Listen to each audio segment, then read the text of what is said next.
من صلى علي واحدة صلى الله عليه عشرا. ہمارے نبی حضرت محمد صلی اللہ علیہ وسلم نے فرمایا ہے، جو مجھ پر ایک مرتبہ درود بھیجتا ہے تو اللہ تعالیٰ اس پر 10 مرتبہ رحمت بھیجتے ہیں، صلی اللہ علیہ وسلم۔ چھوٹا درود یہ ہے جو میں نے پڑھا ہے، صلی اللہ علیہ وسلم۔ اگر یہ پڑھا جائے تو پھر بھی ثواب پہنچے گا، اور آپ کو اس کے بدلے میں 10 مرتبہ رحمت ملے گی۔ دوسرا درود شریف کون سا ہے بتائیے، جو نماز میں پڑھتے ہیں کون سا ہے؟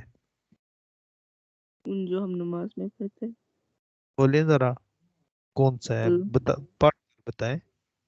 جی، اللہم صلی علی محمد وعلی آل محمد کما صلیت علی ابراہیم وعلی آل ابراہیم انک حمید مجید، اللہم بارک علی ابراہیم وعلی آل ابراہیم انک حمید، اللہم بارک علی، اللہم بارک صاف کر علی۔ کے پڑھنا ہے، آہستہ پڑھنا ہے، یہ نہ جی ہو ایک دوسرے الفاظ میں مل جل کے اس کی ٹرانسلیٹ غلط ہو جائے، جی میننگ غلط ہو جائے۔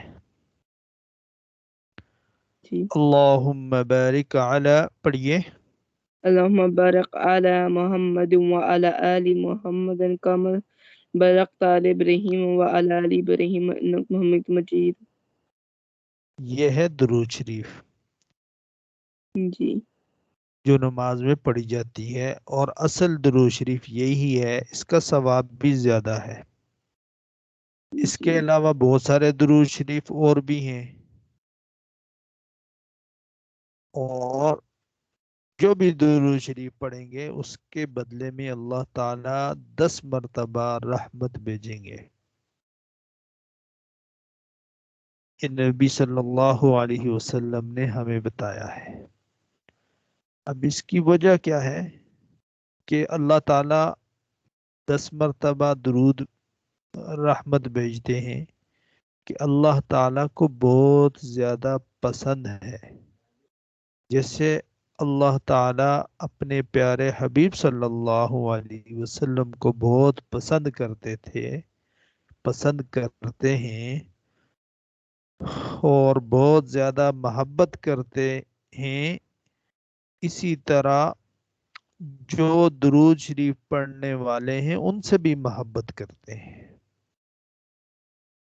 اللہ تعالیٰ کو بہت پسند اسی لیے ہے کہ زیادہ سے زیادہ حضرت محمد صلی اللہ علیہ وسلم پر درود بھیجا جائے۔ اسی لیے یہ بتا دیا کہ جو ایک بار درود پڑھے گا اس کے اوپر اللہ پاک خود 10 بار رحمت آسمان سے نازل فرمائیں گے، برکت نازل فرمائیں گے، اس کے اوپر اس کے جسم پر رحمت آئے گی، اللہ کی برکت آئے گی۔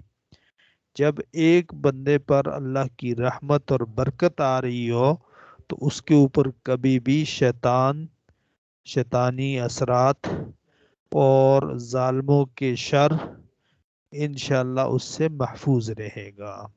جب اللہ کی رحمت آئے گی تو اس کے اندر جو گناہ ہیں وہ دھل جائیں گے، اس کے جو گناہ ہیں معاف ہو جائیں گے، اور اس کی جو گندگیاں ہیں دور ہو جائیں گی۔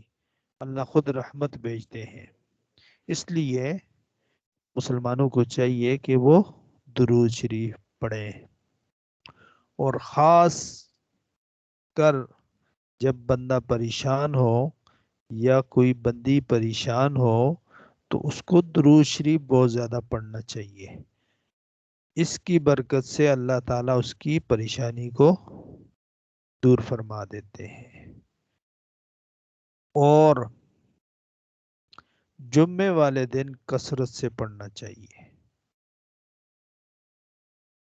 آپ صلی اللہ علیہ وسلم نے فرمایا کہ مجھ پر درود کثرت سے پڑھو جمعے والے دن، کیونکہ اس کی بہت زیادہ برکات ہے، اس کی پورے ہفتے اس کی برکت آپ محسوس کریں گے، پورے ویک میں جب آپ جمعے کو پڑھیں گے تو۔ پھر جب کوئی بیمار ہو اس کو چاہیے کہ یہ درود شریف پڑھتا رہے، اللہ تعالیٰ اس کی برکت سے اس کو صحت دیں گے۔ جب کوئی مشکل میں ہے، پریشانی میں ہے، اس کو چاہیے کہ درود شریف پڑھے، اللہ تعالیٰ اس کی پریشانی کو درود شریف کی برکت سے ختم فرما دیں گے۔ مالی پریشانی ہے، جس کو کوئی روزی کی پریشانی ہے، گھر کے اندر برکت نہیں ہے، وہ درود شریف پڑھے، اللہ تعالیٰ اس کی برکت سے اس کی تنگی کو ختم فرما دیتے۔ فرمایا کہ جو بندہ گھر میں داخل ہو اور سلام کر لے گھر والوں کو، السلام علیکم ورحمۃ اللہ وبرکاتہ، کوئی بھی نہیں ہے پھر بھی سلام کرے، گھر میں داخل ہو بسم اللہ پڑھ کر اور سلام کر لے، اور اس کے بعد 3 بار قل هو اللہ پڑھ لے، قل هو اللہ احد اللہ الصمد، اور اس کے بعد درود شریف پڑھ لے۔ اللہ اس گھر کے اندر کبھی تنگی نہیں واقع کریں گے، روزی کی تنگی نہیں ہوگی، اس گھر کے اندر نحوست نہیں آئے گی، شیطان نہیں آئیں گے، اس گھر کے اندر لڑائیاں نہیں ہوں گی، جھگڑے نہیں ہوں گے، برکتیں ہی برکتیں ہوں گی۔ اس لیے اللہ کو بہت زیادہ پسند ہے درود شریف۔ تو یہ چیز جو آپ کو بتائی گئی ہے، ان کو انشاءاللہ فالو کریں اور پڑھیں، گھر کے اندر برکت آئے گی، اللہ کی رحمت آئے گی، پریشانیاں ختم ہوں گی۔